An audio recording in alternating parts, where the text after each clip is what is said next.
हा सगळा गदारोळ जरी सुरू असला तरी तो आज अगदी सोप्या पद्धतीतून मला तुम्हाला समजून सांगायचा आहे। नेमकी तरतूद काय करण्यात आली आहे कायद्यात आणि मग आक्षेप नेमका कशाला आहे जरा समजून घेऊया आणि नंतर चर्चेवर येऊया।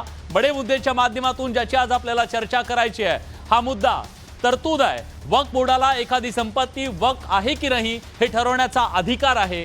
नव्या विधेयकात हा अधिकार काढून तो जिल्हा कलेक्टरकडे सोपवण्यात आलेला आहे।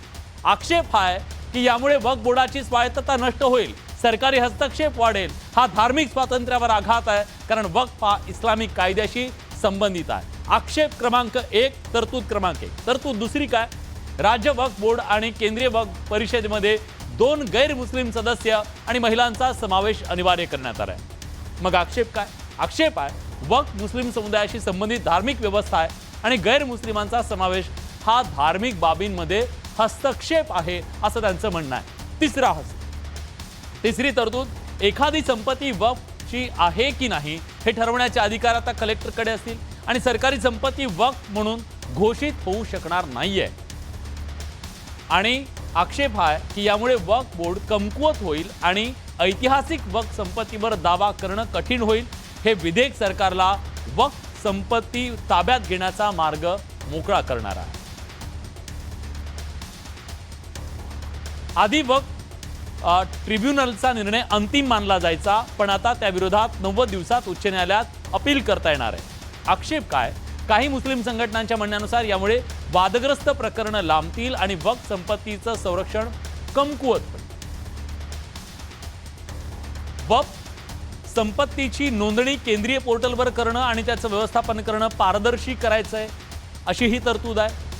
आक्षेप काय, तर वक्फ बोर्डावर सरकारी नियंत्रण वाढवण्याचा हा प्रयत्न आहे ज्यामुळे त्याची स्वायत्तता धोक्यात येईल अशा प्रकारची मांडणी केली जाते।